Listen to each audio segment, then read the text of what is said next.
ગુજરાતની અંદર ચૂંટણી પૂરી થઈ અને પહેલીવાર ક્યાંક એવું જોયું કે ભારતીય જનતા પાર્ટીના નેતાઓને ચિંતા થવા લાગી કે આપણે જે વચનો આપ્યા છે જો પૂરા નહીં કરીએ તો પછી બીજી વાર મતદારો આપણા ઉપર ભરોસો નહીં કરે। અને હવે આવી જ એક વાત છે તે સામે આવી છે બનાસકાંઠા જિલ્લાની અંદરથી કે જ્યાં વડગામની અંદર ભારતીય જનતા પાર્ટી જીત્યું અને હવે કામે લાગ્યું છે। હવે આ બીક કોની છે, જિગ્નેશ મેવાણીની કે પછી બીજા કોઈની? વાત કરીએ। નમસ્કાર, આપ જોઈ રહ્યા છો નિર્ભય ન્યૂઝ અને હું છું આપની સાથે રિદ્ધિ। વડગામની અંદર વર્ષોથી એક સમસ્યા હતી। ત્યાંના ખેડૂતો છે અવારનવાર એવું કહી રહ્યા હતા કે જે કર્માવત તળાવ છે અને મુક્તેશ્વર ડેમ છે તેમને નર્મદાના પાણીથી ભરવામાં આવે। 2022થી આંદોલન ચાલતું હતું અને અંતે જ્યારે ઇલેક્શન જાહેર થાય એ પહેલાં જ જે ભારતીય જનતા પાર્ટી છે, ભાજપ સરકાર છે, એમના દ્વારા જે મુક્તેશ્વર ડેમ છે તેમને નર્મદાના પાણીથી ભરી દેવામાં આવ્યો। પરંતુ હજુ પણ સવાલ હતો કે જે કર્માવત તળાવ છે તેમાં પાણી ક્યાંથી આવશે?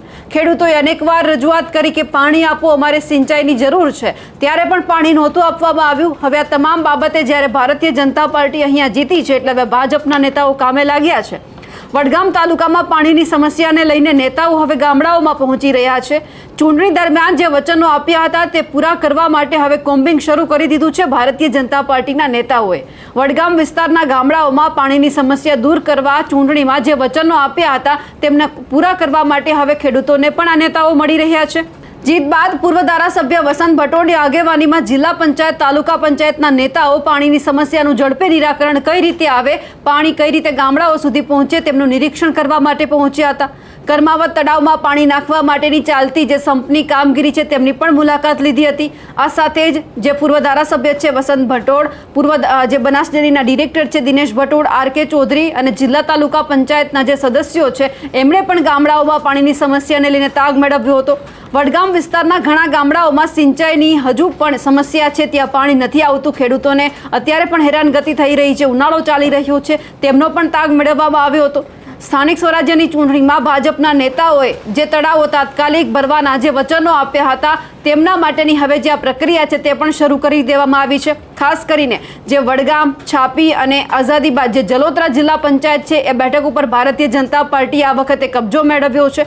છાપી અને જલોત્રા સીટ છે દર વખતે કોંગ્રેસ જીતતી હતી, આ વખતે ભારતીય જનતા પાર્ટીએ ત્યાં મહેનત કરી એટલા માટે ત્યાં ભારતીય જનતા પાર્ટીની જીત થઈ છે। એટલે સ્વાભાવિક છે કે જો જીત થઈ હોય અને જે વચનો આપ્યા હોય એ પૂરા કરવાના હોય છે। અમુક નેતાઓને એવું લાગે છે કે વચનો આપ્યા છે ઠાલા ન જાય એ માટે મહેનત પણ કરવી પડે અને કા પછી ક્યાંક ડર એ પણ હોય કે જો આપણે કામ નહીં કરીએ તો પછી આવનારા સમયની અંદર જે જનતાએ આપણા ઉપર એકવાર ભરોસો મૂક્યો છે આવતા વખતે ભરોસો પાછો લઈ લેશે અને બીજા કોઈ ઉપર મૂકી દેશે। એટલે કામ તો કરવું જ પડશે અને ભાજપના નેતાઓને લાગ્યું જો કામ નહીં કરીએ તો પછી જે કામના વચનો આપ્યા છે એમને જ લઈને જે વડગામના ધારાસભ્ય છે, કોંગ્રેસના નેતા છે જિગ્નેશ મેવાણી તે પણ આંદોલન કરશે, મેદાને આવશે। જ્યારે 2022થી એક જળ આંદોલન કરવામાં આવ્યું હતું કે જે મુક્તેશ્વર ડેમ છે અને એમની સાથે કર્માવત તળાવ છે તેમાં પાણી નહોતું એટલે જિગ્નેશ મેવાણી સાથે અનેક ખેડૂતો 2022થી મેદાનમાં આવ્યા હતા।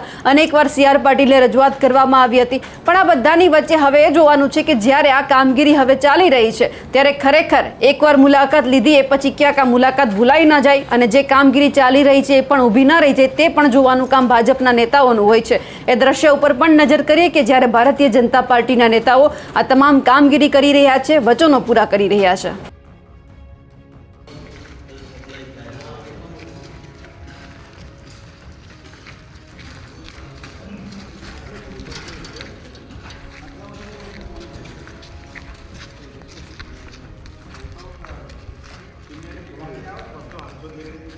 आज आए शनिवार आए रविवार सोमवार आवे એટલે તો પતા દેવી પડી બીજી ગાડી ઉતરતી આવી જાય મસ્ત।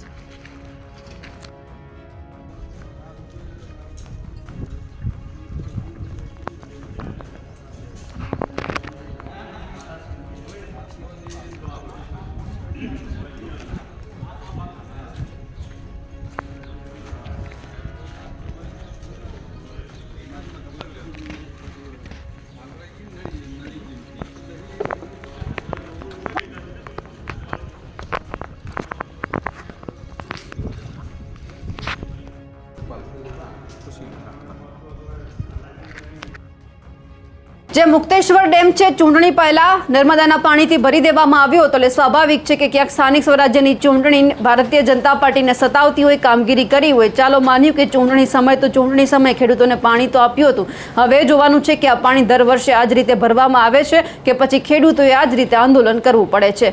નેતાઓને પણ એક વખત કહેવાનું કે જે કામગીરી હાથમાં લીધી છે દર વર્ષે એમની સમીક્ષા કરતા રહેજો અને ખેડૂતોને તમારી જરૂર હોય તો એમની સાથે ઊભા રહેજો.